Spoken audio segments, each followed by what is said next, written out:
हौखिबा assembly session दा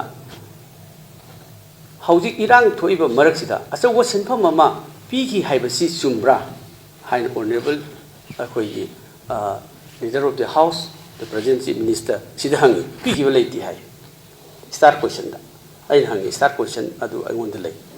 अइन हंगजबनी अय याम कन मसिगी स्टडी तवे अदि रिलायबल सोर्स अमदेगी पैसा अचौबा खरा पीखरे इरांग थोइगे मरकसिदा हाइबसी अइन अदुम असेंबली दा हंगन हंजन रिपीटेडली हंगी अगेन अमु होम डिपार्टमेंट दी पैसा पीगी हाइबा रिकॉर्ड से अमु लाए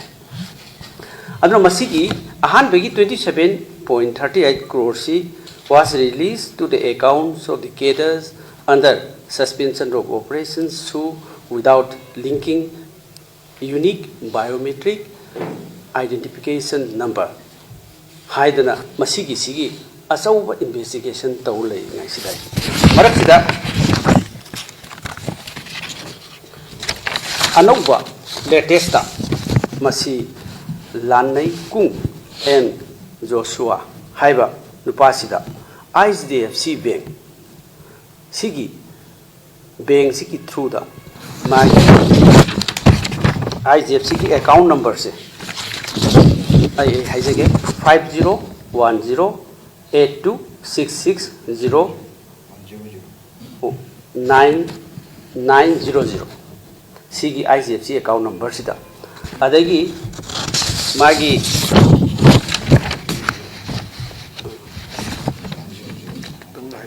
I repeat ICDFC bank account number lanai kung sida 501058266090 masigi ICDFC bank account sida paisa si transfer to aduga then check number na 226200 dated 9 July 2024 aduga koi group sina ISPC within bracket D Mar People Council asigi sidisida akhoi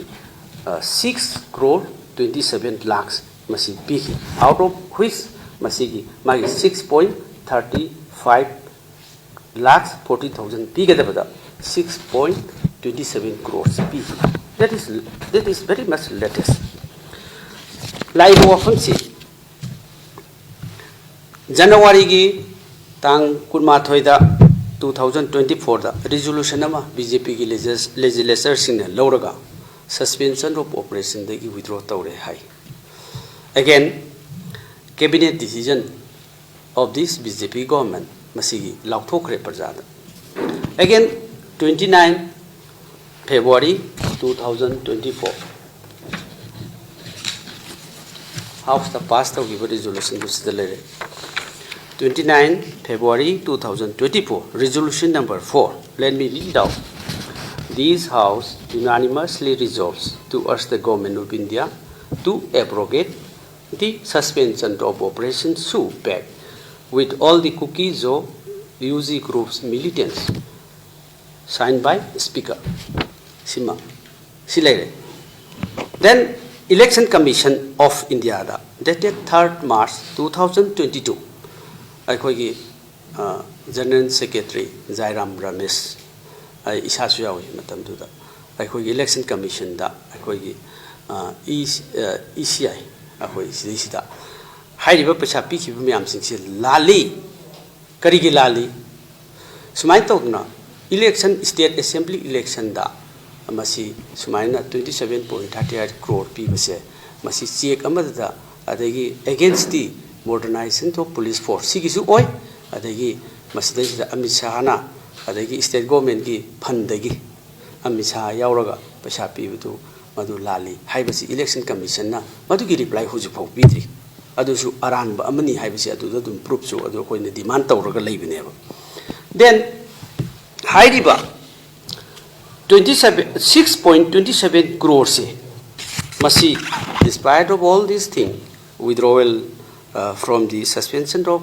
operation sigi lairingai maraksida ngasai gi piri paisa ji central fund na te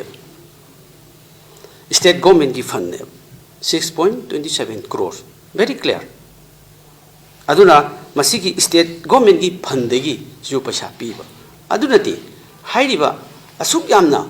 अवाबा अनाबा community अनि अखोई शांति पामे अखोई शांति की दमक अखोई दुम हौजिसु अखोई लेपी अखोई की ideology अदगी अखोई की स्टैंड सी अखोई peace to bring peace and normalcy सिने अदा असुक यामना मिहात मिपुन तौनरिङै मरक्सिदा नोंम कांगदना मिसी मिना थोइङैदा करिगी ग्रुप अमदा ह्यूज अमाउंट से मसी पैसा से पुलप पिसल लिबिदो